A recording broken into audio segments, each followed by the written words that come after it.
Bagi Bapak Mama Bersaudara yang baru bergabung di dalam live streaming bersama-sama dengan kami pada malam hari ini, saya percaya saudara-saudari semua tetap ada di dalam berkat Tuhan, tetap ada di dalam kasih Tuhan. Amin. Dan kita percaya bahwa firman Tuhan tidak pernah berubah, firman Tuhan selalu baru setiap hari. Amin. Dan firman Tuhan sanggup memberikan kita kekuatan pada hari-hari ini. Amin. Firman Tuhan makanan rohani yang kita perlukan, kita butuhkan, khususnya di masa-masa sulit ini. Dan malam hari ini Bapak Ibu Saudara sekalian, saya akan melanjutkan pembahasan kita mulai dari hari Senin. Saya sedang menjelaskan tema baru kepada setiap saudara. Tema kita adalah pesan Paskah bagi orang percaya di tengah wabah corona. Dan sudah part yang keempat pada hari ini, bagian yang keempat, kita akan belajar bersama-sama kebenaran firman Tuhan di dalam Injil Lukas pasalnya yang ke-24. Di bagian pertama saya sudah menjelaskan tentang Maria Magdalena, perempuan murid pertama yang melihat Yesus bangkit. Yesus menampakkan diri kepadanya. Terus di bagian kedua kita belajar bersama-sama tentang Thomas hari Selasa kemarin. Dan bagian yang ketiga, hari Rabu kemarin kita belajar tentang Yesus menampakkan diri kepada murid-murid di Danau Tiberias di Yohanes 21.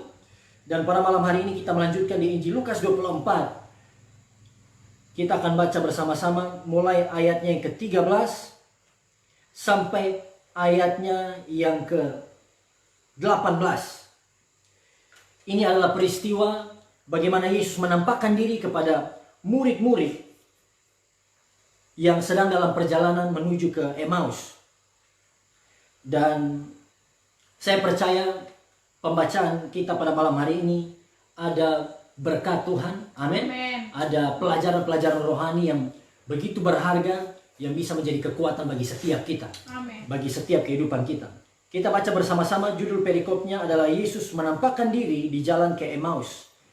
1, 2, 3. Pada hari itu juga, 2 orang dari murid-murid Yesus pergi ke sebuah kampung bernama Emmaus, yang terletak kira-kira 7 mil jauhnya dari Yerusalem. Dan mereka bercakap-cakap tentang segala sesuatu yang telah terjadi. Ketika mereka sedang bercakap-cakap dan bertukar pikiran, datanglah Yesus sendiri mendekati mereka, lalu berjalan bersama-sama dengan mereka. Tetapi ada sesuatu yang menghalangi mata mereka, sehingga mereka tidak dapat mengenal Dia. Yesus berkata kepada mereka, "Apakah yang kamu percakapkan sementara kamu berjalan?" Maka berhentilah mereka dengan muka muram. Seorang dari mereka, namanya Kleopas, menjawabnya, "Adakah engkau satu-satunya orang asing di Yerusalem yang tidak tahu apa yang terjadi di situ pada hari-hari belakangan ini?" Amin. Amin. Nah, Bapak Ibu Saudara, peristiwa Yesus menampakkan diri kepada 2 murid ini yang sedang dalam perjalanan menuju ke Emmaus. Ini, saudara, terjadi sesudah Yesus menampakkan diri kepada Maria Magdalena, kepada murid-murid yang pertama kali melihat kebangkitannya yang pertama. Dan pada hari-hari itu, 2 orang murid Yesus, mereka mengambil perjalanan dari Yerusalem, tempat semua rasul berkumpul, dan mereka menuju ke Emmaus.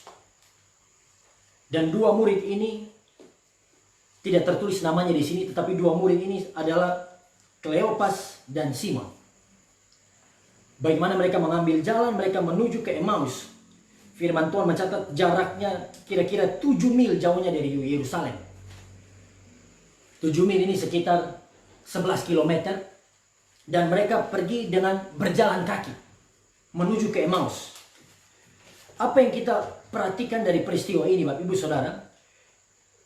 Tidak dijelaskan secara terperinci apa tujuan mereka pergi ke Emmaus.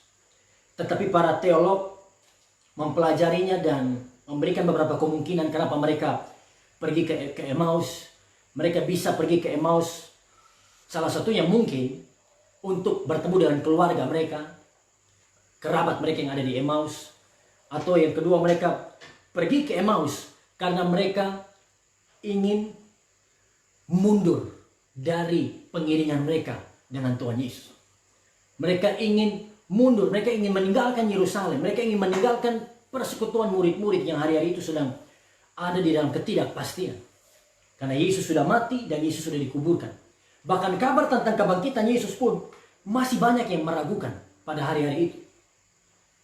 Dan secara pribadi, saya percaya inilah alasan mereka. Mereka pergi dari Yerusalem menuju ke Emmaus karena mereka sudah kecewa. Mereka sudah putus asa dengan keadaan yang terjadi. Mereka tidak lagi bisa melihat rencana Tuhan yang baik yang Tuhan sudah sediakan bagi mereka. Saudara-saudara, saya memperhatikan pembacaan ayat firman Tuhan ini. Dan saya membandingkannya dengan bagaimana peristiwa Yesus menampakkan diri dengan murid-murid yang sebelumnya, murid-murid yang lain. Dan saudara, mereka bertemu dengan Yesus ketika mereka sedang ada di dalam keadaan kecewa. Mereka sudah ambil keputusan untuk meninggalkan persekutuan murid-murid. Dengan kata lain, mereka seperti sudah give up, putus asa untuk ikut Tuhan. Sementara ketika Yesus menampakkan diri yang pertama kali pada Maria Magdalena di dalam Yohanes 20, saudara, kita melihat Maria adalah seseorang yang begitu mengasihi Tuhan. Amin. Maria adalah seseorang yang begitu mengasihi Tuhan, sehingga oleh karena inisiatifnya dia datang ke kubur itu pada pagi-pagi benar. Jadi kita melihat di sini bahwa Maria mewakili, atau Maria adalah gambaran dari orang-orang percaya yang mengasihi Tuhan, yang intim dengan Tuhan, yang begitu cinta kepada Tuhan. Dan orang-orang seperti inilah yang Tuhan pertama kali menampakkan dirinya, menyatakan dirinya pada mereka. Amin. Tetapi di sisi lain, saudara, Tuhan tidak hanya menampakkan diri pada Maria Magdalena yang mengasihinya. Tapi segera sesudah itu, Tuhan pergi menampakkan diri kepada dua orang murid yang sedang berjalan menuju ke Emmaus. Yang sedang, saudara, yang sudah memiliki rencana untuk meninggalkan murid-murid. Yang sudah mulai putus asa, ingin meninggalkan Tuhan. Amin. Mungkin ada di antara setiap kita pada malam hari ini, Bapak Ibu Saudara yang mendengarkan, mengikuti live streaming ini, karena keadaan yang berat, karena doa-doa yang belum dijawab, kenyataan yang tidak sesuai dengan harapan kita, lalu kita mulai ragu, kita mulai berencana untuk meninggalkan iman kita. Bahkan mungkin ada yang sudah mengambil langkah untuk berhenti percaya pada Tuhan. Tidak mau beribadah, tidak mau berdoa, tidak mau lagi percaya pada Tuhan. Saudara, bahkan ketika malam hari ini saudara sudah diambang keputusasaan, saudara sudah ambil langkah tinggalkan Tuhan sekalipun, Yesus masih sanggup untuk menjangkau saudara. Amin. Amin. Amin. Karena Yesus tidak hanya menampakkan diri pada Maria Magdalena, tapi Yesus menampakkan diri juga kepada Kleopas dan Simon. Amin. Amin. Begitu luar biasa kasih Tuhan kepada setiap kita, khususnya kepada murid-murid. Firman Tuhan mencatat ayatnya ke-14, mereka bercakap-cakap tentang segala sesuatu yang telah terjadi. Kemudian ayat 15, ketika mereka sedang bercakap-cakap dan bertukar pikiran, datanglah Yesus sendiri mendekati mereka, lalu berjalan bersama-sama dengan mereka. Amin. Amin. Luar biasa. Saudara perhatikan ayat ini. Dua orang yang sedang ragu, dua orang yang sedang ketakutan, yang sedang lari meninggalkan tugas mereka, meninggalkan panggilan mereka. Tetapi pada saat itu Yesus datang mendekati mereka, dan Yesus berjalan bersama-sama dengan mereka. Saudara bersyukur kalau Yesus, kalau Tuhan yang kita sembah, Dia Tuhan yang tidak pernah meninggalkan kita lewati setiap musim kehidupan kita. Amin. Amin. Bahkan di saat mereka sedang berjalan meninggalkan Tuhan, Tuhan datang, dan Tuhan bukan hanya sekedar mendekati mereka. Firman Tuhan mencatat Tuhan berjalan bersama-sama dengan mereka. Amin. Seperti lagu pujian, bersamamu Bapa, ku lewati semua. Inilah yang memberikan kita damai sejahtera, saudara. Kalau kita percaya bahwa Tuhan tetap bersama-sama dengan kita dalam setiap musim hidup kita, kita tidak perlu takut. Amen. Kita tidak perlu khawatir. Amin. Saudara perhatikan ayatnya yang berikut, ayatnya yang ke-16. Sesudah Yesus datang, Yesus mendekati mereka, Yesus berjalan bersama-sama dengan mereka. Ayat 16 katakan, tetapi ada sesuatu yang menghalangi mata mereka, sehingga mereka tidak dapat mengenal Dia.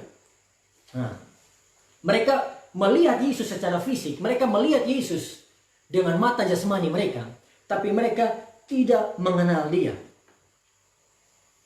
Waktu saya membaca ayat ini, saudara, saya melihat bahwa keraguan, sama-sama bilang keraguan.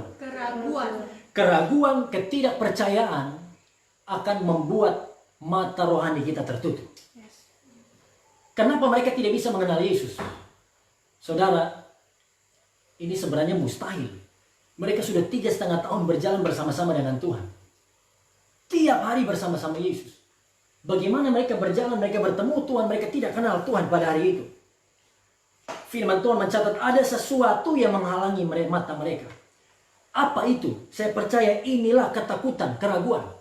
Ketidakpercayaan mereka yang menghalangi mereka, mata mereka, sehingga mereka tidak bisa melihat Tuhan pada hari itu. Saudara, ketakutan, keraguan akan membuat kita tidak bisa melihat pertolongan Tuhan, kebaikan-kebaikan, hal-hal yang baik yang Tuhan masih berikan di depan kita. Amin. Ketakutan kita akan menutup mata kita untuk melihat rencana Tuhan yang indah bagi kita. Kenapa mereka takut? Kenapa mereka ragu kepada Tuhan? Saya sudah jelaskan di beberapa hari yang lalu. Karena apa? Sebenarnya saudara, murid-murid tidak harus takut, tidak harus ragu. Amin. Murid-murid tidak perlu ragu, tidak perlu takut pada hari-hari itu. Karena apa? Yesus sendiri sudah mengatakan bahwa Dia akan menderita, Dia akan mati, Dia akan disalibkan, dan Dia akan bangkit pada hari yang ketiga. Kalau mereka mengingat perkataan Yesus, kalau mereka tahu firman Tuhan, kalau mereka simpan perkataan Yesus dalam hati mereka, tentu mereka tidak perlu takut. Amin. Tapi karena mereka apa, saudara? Lupa. Nah, ini masalah besar. Lupa membuat kita takut. Lupa akan janji Tuhan membuat kita fokus kepada masalah kita. Membuat kita dikuasai oleh keraguan, ketakutan. Dan inilah yang membuat mata mereka tidak bisa melihat Tuhan.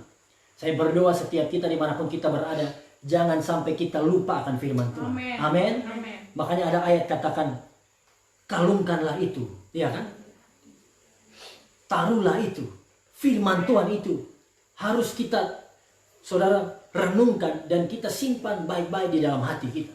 Supaya kita tidak lupa firman Tuhan dan kita tidak berdosa. Kita tidak meninggalkan Tuhan. Kasih tepuk tangan dulu buat Tuhan kita.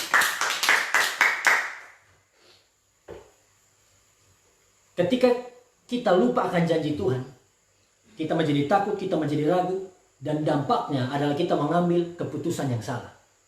Kita jadi putus asa dan kita mengambil keputusan yang salah. Mungkin ada di antara saudara yang sudah berencana, ya kan? Karena saudara begitu stres, saudara begitu pusing dengan keadaanmu, khususnya dengan masalah rumah tanggamu. Saudara sudah berencana, keluarga saya tidak bisa dipulihkan. Saya harus bercerai dengan suami saya. Saya harus tinggalkan istri saya. Kalau saudara sudah berencana untuk putus asa, give up dengan keluargamu, dengar baik-baik. Tuhan sanggup memulihkan keluarga. Amin. Mungkin ada di antara saudara yang begitu berat secara ekonomi. Saudara sudah mau give up. Saudara sudah mau ambil langkah yang salah. Mencuri, korupsi, dan lain sebagainya. Dengar baik-baik. Jangan lupa akan janji Tuhan. Amen. Ingat bahwa Tuhan yang kita sembah, Dia Tuhan yang sanggup mencukupkan setiap kebutuhan kita. Amen. Apapun kebutuhan saudara, percaya. Yesus katakan, jangan kamu khawatir. Apa yang kau minum, kau makan, kau minum, kau pakai. Burung-burung di udara Tuhan pelihara. Amin. Kita lebih berharga dari burung-burung, dari ciptaan Tuhan yang lain. sampai rambut di kepala kita pun Tuhan hitung. Amin. Saudara, Yesus datang kepada murid-murid, kepada dua murid ini, dan mereka tidak bisa mengenal dia karena ketakutan. Kemudian ayatnya yang ke-18 sampai ayatnya ke-24, di sini mereka menceritakan pada Yesus. Nah, sebelum kita masuk ke ayat 18, saudara, kita baca dulu ayat 17. Saya akan bahas ayat 17 ini, sama-sama baca. 1, 2, 3. Yesus berkata kepada mereka, apakah yang kamu percakapkan sementara kamu berjalan? Maka berhentilah mereka dengan muka murah. Amin. Saudara, ketika mereka tidak mengenal Yesus, Yesus berkata pada mereka, apakah yang kamu percakapkan sementara kamu berjalan? Saya tanya kepada saudara, waktu Yesus bertanya ini, apakah Yesus tidak tahu apa yang mereka lakukan? Apakah Yesus bertanya karena Yesus tidak tahu? Tentu Yesus tahu. Amin. Dia Allah Maha tahu. Lalu kenapa Yesus bertanya?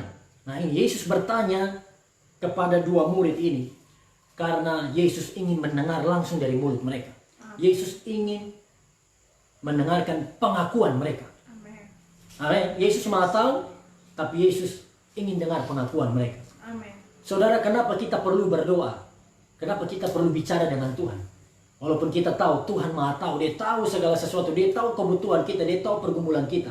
Karena saudara, berkat Tuhan, Tuhan tidak pernah mau memaksakan berkatnya bagi setiap kita. Amin. Tuhan Maha tahu segala sesuatu. Tapi bagian kita adalah kita sampaikan pada Tuhan. Kita berdoa, sama-sama bilang berdoa. Waktu kita berdoa pada Tuhan, kita ungkapkan kepada Tuhan kebutuhan kita. Kita mengakui bahwa Tuhanlah yang berdaulat atas hidup kita. Amin. Kita berdoa pada Tuhan. Sampaikan keadaan kita pada Tuhan. Sampaikan perasaan-perasaan kita pada Tuhan. Sampaikan kegagalan-kegagalan kita pada Tuhan. Saudara, dengar baik-baik. Kalau kita berdoa, percaya pada Tuhan. Firman Tuhan katakan doa orang benar besar kuasanya. Nah, ini dia. Kita perlu jadi orang benar. Dan kita bersyukur karena darah Yesus kita sudah dibenarkan. Amin. Pengorbanan Yesus sudah membuat kita jadi orang benar. Dan sekarang bagian kita untuk berdoa, berbicara pada Tuhan. Yesus ingin dengarkan pengakuan. Apa yang kamu percakapkan sementara kamu berjalan? Lalu kalimat berikutnya, maka berhentilah mereka dengan muka muram. Sebelumnya tidak mencatat ini. Sebelumnya, ayat-ayat sebelumnya hanya mencatat mereka bercakap-cakap. Tetapi ketika Yesus bertanya, mereka berhenti dengan muka muram. Berhenti dengan muka muram. Artinya apa, saudara? Berhenti dengan muka muram. Ketika hati mereka dikuasai keraguan, ketakutan, mereka kehilangan semangat. Amin. Ketakutan membuat mereka kehilangan damai.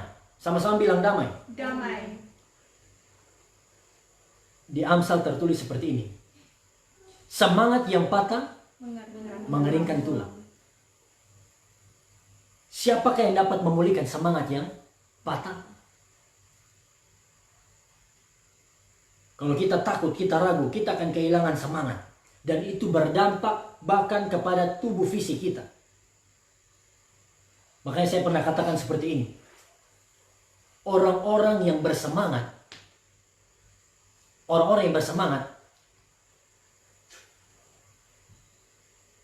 tidak akan bisa dihentikan oleh apapun. Amin. Orang-orang yang bersemangat tidak akan bisa dihentikan oleh apapun, oleh siapapun dan apapun. Sebaliknya, orang-orang yang patah semangat, orang-orang yang tidak punya semangat, tidak bisa digerakkan oleh apapun. Di tengah-tengah masa sulit, di tengah-tengah wabah corona, mari kita hadapi keadaan ini dengan positif. Amin. Dengan semangat, dengan sukacita. Firman Tuhan katakan, ketika kita tawar hati di tengah masa kesesakan, kecillah kekuatan kita. Tawar hati membuat kekuatan kita kecil. Tawar hati membuat kita rentan terserang virus. Tetap semangat, katakan semangat. Saudara, ayat yang berikutnya, tadi saya jelaskan Yesus bertanya pada mereka, dan mereka berhenti dengan muka muram. Kemudian ayat 18 sampai ayat yang ke-24. Saya ajak kita baca saja bersama-sama supaya kita mengerti. 1, 2, 3. Seorang dari mereka, namanya Kleopas, menjawabnya, adakah engkau satu-satunya orang asing di Yerusalem yang tidak tahu apa yang terjadi di situ pada hari-hari belakangan ini? Katanya kepada mereka, apakah itu? Jawab mereka, apa yang terjadi dengan Yesus orang Nazaret? Dia adalah seorang nabi yang berkuasa dalam pekerjaan dan perkataan di hadapan Allah dan di depan seluruh bangsa kami. Tetapi imam-imam kepala dan pemimpin-pemimpin kami telah menyerahkan dia untuk dihukum mati, dan mereka telah menyalibkannya. Padahal kami dahulu mengharapkan bahwa dialah yang datang untuk membebaskan bangsa Israel. Tetapi sementara itu telah lewat 3 hari sejak semuanya itu terjadi. Tetapi beberapa perempuan dari kalangan kami telah mengejutkan kami. Pagi-pagi buta mereka telah pergi ke kubur dan tidak menemukan mayatnya. Lalu mereka datang dengan berita bahwa telah kelihatan kepada mereka malaikat-malaikat yang mengatakan bahwa ia hidup. Dan beberapa teman kami telah pergi ke kubur itu dan mendapati bahwa memang benar yang dikatakan perempuan-perempuan itu, tetapi dia tidak mereka lihat. Saudara, begitu banyak pelajaran penting ketika saya membaca ini. Saya mendapat begitu banyak hal baru, saudara. Tetapi intinya adalah Kleopas dan Simon pada hari itu, mereka dikuasai keraguan, mereka dikuasai ketakutan. Karena mereka melihat keadaan, mereka melihat Yesus, apa yang terjadi dengan Yesus, berbeda dengan ekspektasi mereka. Mereka berharap bahwa Yesus ini adalah Mesias yang datang membawa kemerdekaan, membawa kebebasan pada mereka. Saudara, hati-hati dengan ekspektasi kita. Amin. Hati-hati dengan harapan kita. Sebagai orang Kristen, saudara, Tuhan tidak pernah berjanji bahwa hidup kita akan selalu aman, nyaman, tenang. Tetapi Tuhan berjanji. Tuhan berkata, saudara, dalam hidup ada masalah. Yesus berkata, dalam dunia kita menderita penganiayaan. Amin. Amin. Tetapi Tuhan berjanji bahwa apapun yang kita alami, Dia tidak pernah meninggalkan kita. Amin. Masalah kita alami, masa sulit kita alami, wabah corona Tuhan izinkan. Tetapi Tuhan tidak akan pernah meninggalkan saya dan saudara. Amen. Tetap percaya, tetap berharap. Amen. Kleopas, mereka berpikir Yesus tidak mungkin mati, Yesus Mesias. Mungkin kita berpikir, seharusnya saya orang percaya, orang Kristen, tidak boleh kena krisis. Tidak mungkin kena krisis. Karena Tuhan kan Tuhan yang memberkati. Firman Tuhan katakan, Yesus datang memberi hidup. Beri hidup dengan segala kelimpahannya. Tapi kenapa sekarang saya menderita? Kenapa saya susah hari-hari ini? Saudara, di dunia, di bumi ini, kita hanya singgah sementara. Ya. Tuhan izinkan penderitaan supaya kita terbuka mata. Amen. Kita rumah kita bukan di sini kok. Ya. Amin. Amin. Kebanggaan kita, keberhasilan kita bukan dilihat dari berapa besar deposito kita, bukan dilihat dari berapa tinggi pangkat kita, bukan dilihat dari berapa banyak harta kita, pencapaian kita, no.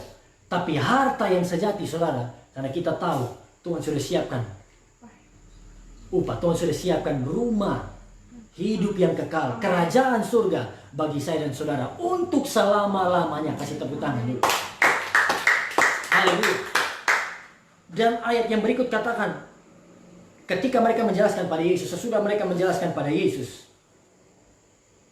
apa yang Yesus jawab, apa yang Yesus katakan? Ayatnya yang ke-24, ayat yang ke-25.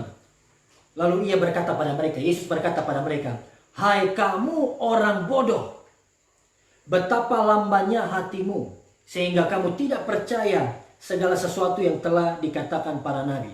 Saudara, ayat 26, 27 mencatat bagaimana Yesus menjelaskan Mesias harus menderita semuanya itu untuk masuk dalam kemuliaannya. Lalu ia menjelaskan pada mereka apa yang tertulis tentang dia. Saudara perhatikan, saya ingin kita fokus di ayat 25.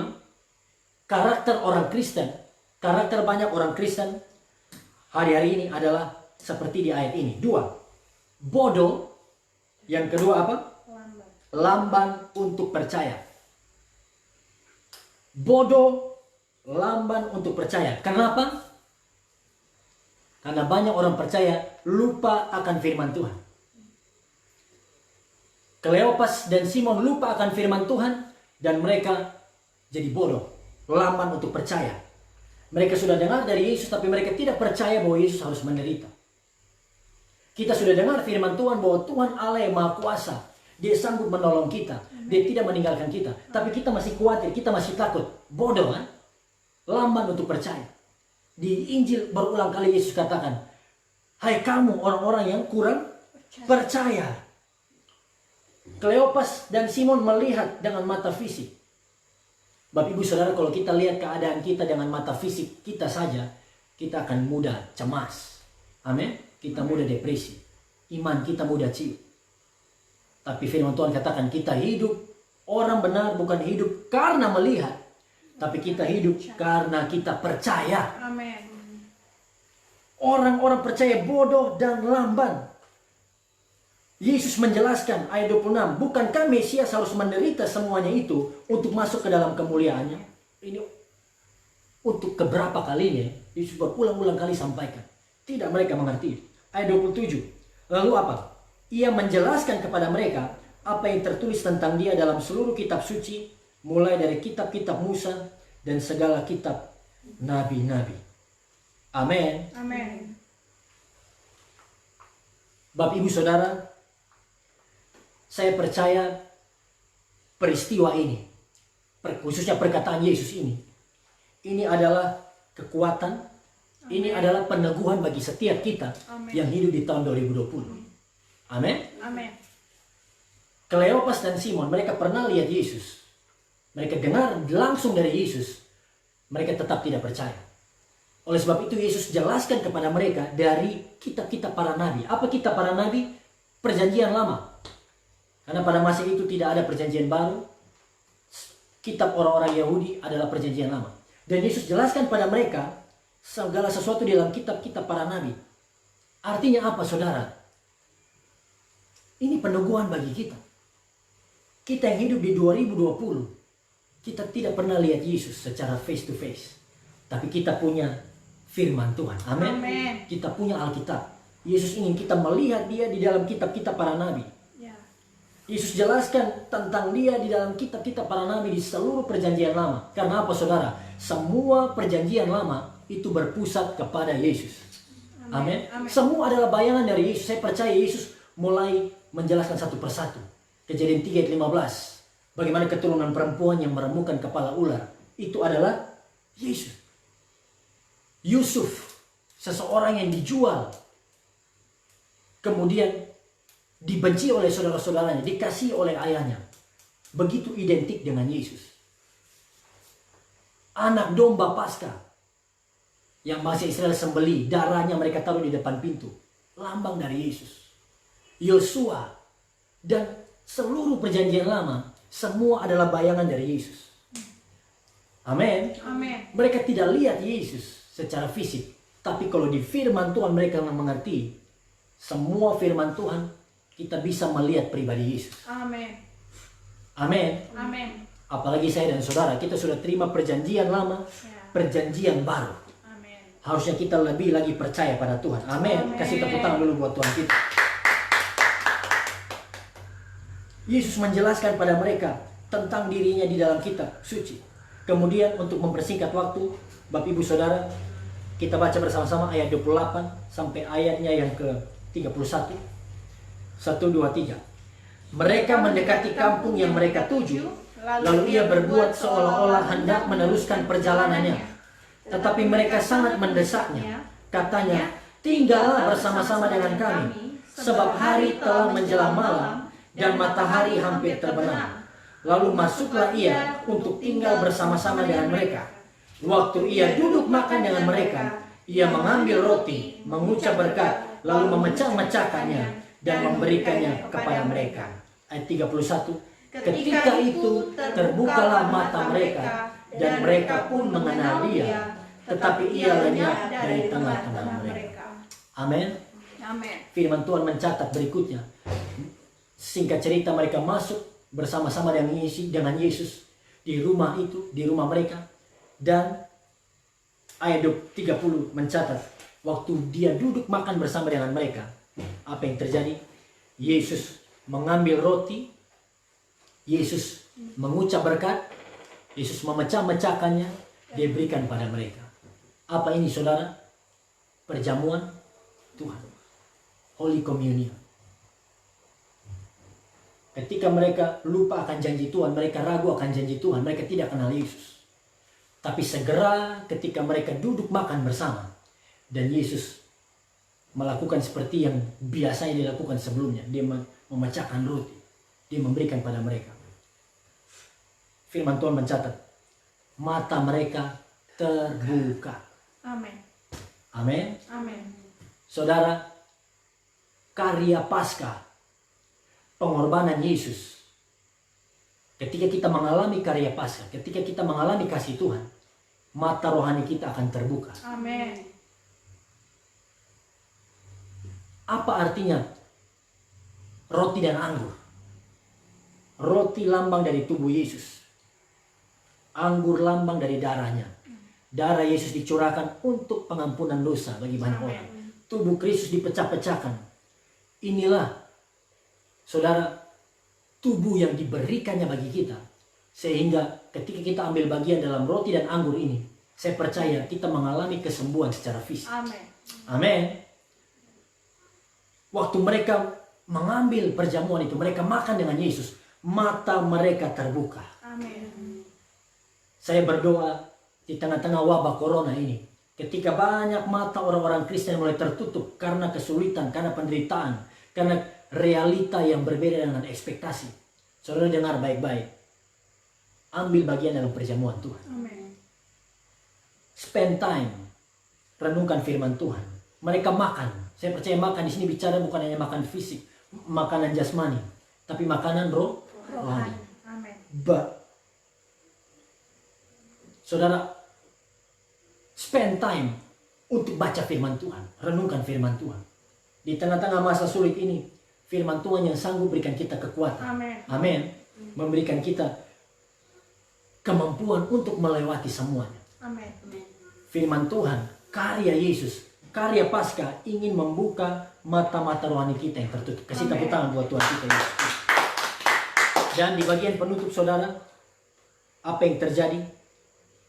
Sesudah mata mereka terbuka, ayatnya yang ke-31, ketika itu terbukalah mata mereka dan mereka pun mengenal dia, tetapi ia lenyap dari tengah mereka. Kenapa Yesus langsung lenyap? Waktu saya baca firman Tuhan ini, saya percaya Yesus sengaja pergi, Yesus lenyap dari mereka. Karena apa? Yesus tidak mau mereka nyaman, ya kan? Karena mereka sudah melihat dia. Tugas kita bukan supaya kita melihat secara fisik Yesus ada di tengah-tengah kita, tapi tugas kita adalah kita percaya. Amin. Lihat di dalam firman Tuhan.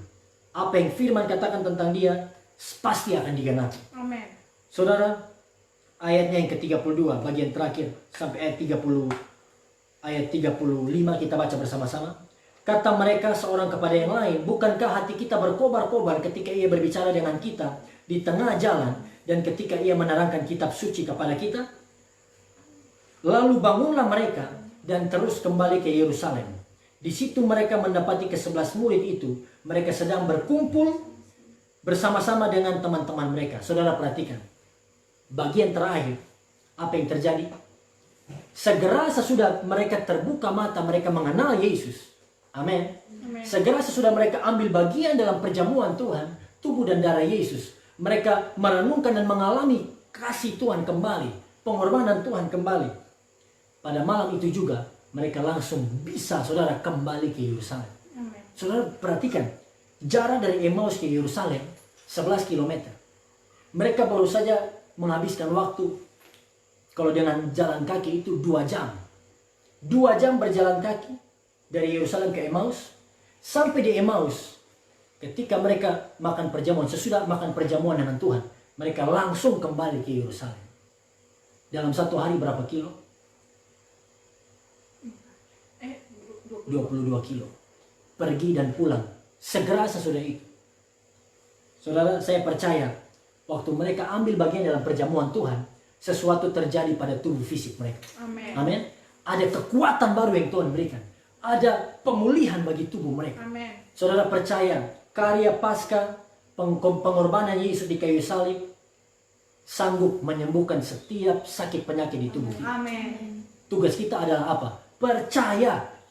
Fokus kepada firman Tuhan. Dan Kleopas dan Simon mengalami kuasa Tuhan yang luar biasa. Amin. Saya berdoa, mari kita tutup Alkitab kita bersama-sama. Dimanapun kita berada pada malam hari ini, kita bisa mengalami karya Paskah itu. Kita bisa mengalami kasih Tuhan dalam setiap hati kita, dalam kehidupan kita. Karena Tuhan begitu baik bagi saya dan saudara.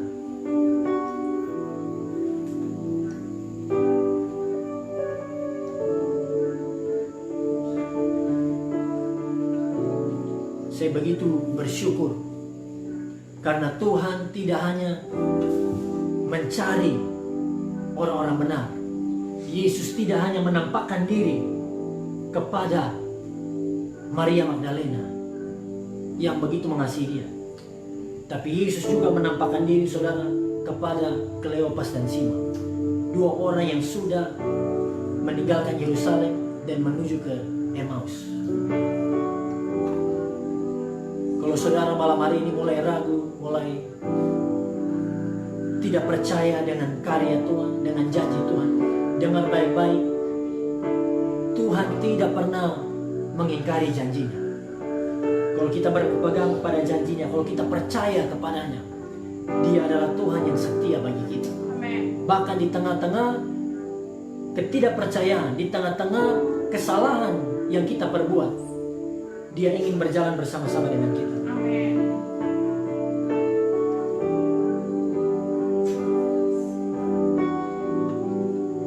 Oleh sebab itu pada malam hari ini saya mengajak kita, mari kita tutup mata kita bersama-sama.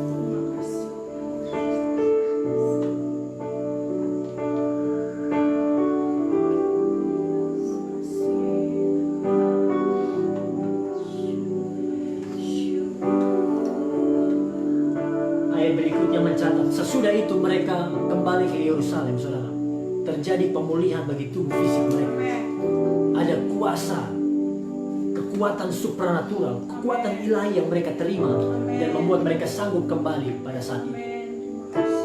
Kalau ada di antara saudara yang mulai merasa lemah di dalam tubuh fisikmu, saudara mungkin dalam keadaan sakit bertahun-tahun tidak pernah sembuh, saudara dengar baik-baik. Yesus mati di kayu salib. Yesus terluka, dia dianiaya, dia dipukuli, dia diludahi, dia dicambuk untuk mengenapi firman Tuhan. Yesaya mencatat, oleh bilur-bilurnya, oleh luka-luka di tubuhnya, kita menjadi sembuh. Pegang ini, saudara, percaya pada janji Tuhan. Atau mungkin ada di antara saudara yang keluargamu juga ada di dalam keadaan sakit. Mungkin ada di antara saudara yang keluargamu, kakakmu, adikmu menjadi korban corona, positif, berstatus PDP, apapun itu. Kita tidak bisa berbuat apa-apa, tapi yang bisa kita lakukan pada malam hari ini, kita berserah dan tetap percaya pada kuasa Tuhan.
merenungkan karya salib Tuhan. Saudara, Yesus mengasihi kita. Yesus cinta pada kamu. Yesus ada bersama-sama dengan kamu.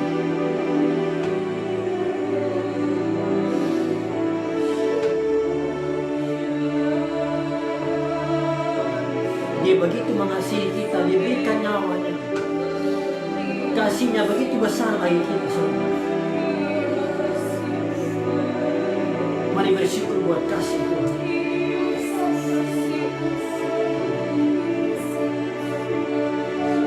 Pemazmur katakan, pujilah Tuhan, ingatlah Tuhan.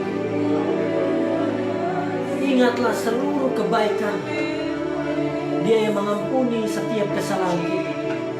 Dia yang menyembuhkan setiap sakit penyakit kita, saudara. Dia sangat baik bagi saudara, bagi kita.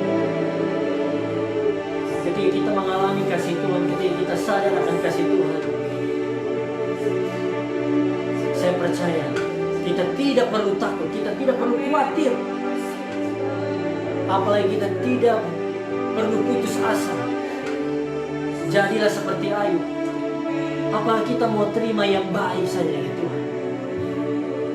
Ayub berpikir bahwa Tuhan yang merencanakan ini. Tapi saudara dengar baik-baik, setiap hal yang buruk yang kita alami bukan rencana Tuhan. Itu akibat dari dosa, itu akibat dari kejatuhan manusia dalam dosa. Iblis, rencana iblis untuk mencuri, membunuh, membinasakan. Tapi rencana Tuhan adalah untuk memberikan kita kehidupan, memulihkan kita.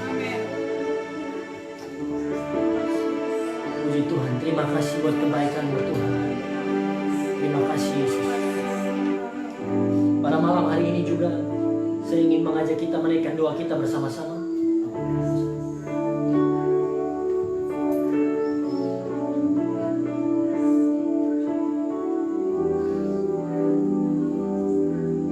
Setiap saudara yang punya pergumulan, saya mengajak kita, mari kita tutup mata kita bersama-sama, satukan hati, angkat hati kita kepada Tuhan. Saudara, tidak ada jarak di dalam hadirat Tuhan. Dimanapun kita berada, percaya Roh Kudus, Tuhan ada bersama-sama dengan setiap saudara. Kita akan berdoa, haleluya, haleluya. Tidak ada kata ya Tuhan, tidak ada kalimat yang sanggup melukiskan betapa hebatnya kasih-Mu bagi setiap kami Tuhan. Kami datang pada malam hari ini apa adanya Tuhan. Kami manusia berdosa, kami jauh dari sempurna. Kadangkala kami izinkan hati kami dikuasai ketakutan, keraguan. Sama seperti Kleopas dan Simon meninggalkan Yerusalem, mereka pergi ke Emmaus. Tapi kami bersyukur Tuhan tidak meninggalkan mereka. Tuhan datang bersama-sama dengan mereka, berjalan bersama-sama dengan mereka di tengah-tengah keraguan mereka. Pada malam hari ini ya Bapa, mau berdoa bagi setiap jemaat-Mu, bagi setiap saudara-saudari yang mengikuti live streaming ini di rumah. Apapun pergumulan kami, kalau kami dalam keadaan sakit Tuhan, kami berdoa Tuhan sembuhkan sakit kami Tuhan di dalam nama Tuhan Yesus Kristus. Atau mungkin ada saudari-saudari kami, keluarga kami yang positif corona Tuhan. Kami percaya Engkau Allah Yehova Rafa, Tuhan yang sanggup menyembuhkan kami di dalam nama Yesus Kristus. Dimanapun keluarga kami berada, Tuhan sembuhkan mereka, tolong mereka, pulihkan mereka. Kalau ada di antara kami yang mengikuti live streaming dengan masalah keluarga kami, mungkin keluarga kami diambang perceraian Tuhan. Mungkin kami sebagai anak-anak kepahitan dengan orang tua kami kecewa dengan mereka. Malam hari ini ya Tuhan, Tuhan pulihkan keluarga kami Tuhan dalam nama Yesus Kristus. Kami percaya masih ada pemulihan, masih ada harapan di dalam Engkau. Atau mungkin ada di antara kami yang mengikuti live streaming yang bergumul dengan dosa Tuhan, bergumul dengan keputusasaan. Apapun pergumulan kami, hamba-Mu berdoa Tuhan. Kami percaya oleh darah-Mu yang tercurah di kayu salib, setiap dosa-dosa kami, kegagalan-kegagalan kami sudah dihapuskan Tuhan. Kami terima pengampunan, kami terima hidup yang baru di dalam Engkau Tuhan. Terima kasih ya Tuhan. Terima kasih Yesus, kami tidak mau putus asa. Kami tidak mau takut lagi, ragu. Tapi kami mau percaya akan setiap janji Tuhan. Firman-Mu, pribadi-Mu Tuhan tidak berubah dulu, sekarang, sampai selama-lamanya. Terima kasih ya Tuhan, terima kasih Yesus. Pada malam hari ini juga kami berdoa buat pemerintah kami, presiden, wakil presiden, pemerintah provinsi, sampai pemerintah kota, bahkan pemerintah ya Tuhan, sampai di desa-desa, RT RW yang tidak kami sebutkan satu persatu. Kami berdoa Tuhan berikan hikmat, kekuatan pada mereka untuk mengambil keputusan yang terbaik di tengah-tengah masa sulit ini ya Tuhan. Dalam nama Tuhan Yesus Kristus. Untuk semua tim medis ya Tuhan yang bekerja, dokter, perawat, tenaga ahli kesehatan dimanapun di seluruh dunia, Tuhan berikan perlindungan ilahi, Tuhan berikan perlindungan khusus dalam nama Yesus. Mereka bekerja dengan maksimal dan lebih banyak lagi orang-orang yang disembuhkan melalui pelayanan mereka. Kami bersyukur kalau di Indonesia pada hari ini ya Tuhan, jumlah kesembuhan sudah lebih tinggi dari jumlah yang meninggal. Kami bersyukur Tuhan, kami percaya Tuhan yang menjawab doa kami. Dan kami mau tetap berharap seterusnya ke depannya Tuhan tetap melakukan hal-hal yang terbaik bagi kami. Tuhan tetap menolong bangsa Indonesia. Pulihkan kami Tuhan di dalam nama Yesus Kristus. Terima kasih ya Bapa. Kami bersyukur buat malam hari ini kami sudah bersekutu bersama-sama. Sebentar kalau kami ya Tuhan mengakhiri live streaming ini, kami percaya berkat Tuhan, damai sejahtera Tuhan, kebaikan Tuhan, sukacita dari Roh Kudus itu menjadi bagian dari setiap kami yang mengikuti live streaming ini dimanapun kami berada. Dalam nama Yesus Kristus. Terima kasih ya Tuhan, kami akhiri persekutuan kami pada malam hari ini penuh ucapan syukur. Di dalam nama Tuhan Yesus Kristus kami berdoa. Haleluya, haleluya. Kita semua yang percaya katakan amin. Baik, puji Tuhan, Bapak, Mama, Saudara sekalian. Kita sudah selesai di dalam doa kita, persekutuan kita. Dan kalau ada di antara Bapak Ibu Saudara yang baru pertama kali bergabung di dalam live streaming bersama kami pada malam hari ini, saya mengajak supaya saudara mari bergabung lagi bersama-sama dengan kami di dalam live streaming doa malam setiap jam 8 malam seperti hari ini. Setiap hari, mulai hari Senin, Selasa, hari Rabu kami ada ibadah tengah minggu, tetapi Kamis, Jumat, Sabtu kami akan ada doa seperti ini. Bapak Ibu, kami undang terus untuk bergabung. Dan kalau saudara yang belum mengikuti pesan firman Tuhan tentang tema hari ini, part 1, 2, dan 3, saudara bisa menontonnya di page saya. Sudah tersedia video renungannya. Dan saya percaya setiap kita akan diberkati oleh Tuhan. Amin. Sampai ketemu di live streaming besok. Saya berdoa kekuatan, kesehatan, damai sejahtera Tuhan tetap menjadi bagian dari setiap Bapak Ibu Saudara-saudari yang mengikuti live streaming ini dimanapun kita berada. Amin. Salam sejahtera, sampai ketemu kembali. Tuhan Yesus memberkati. Shalom. Shalom.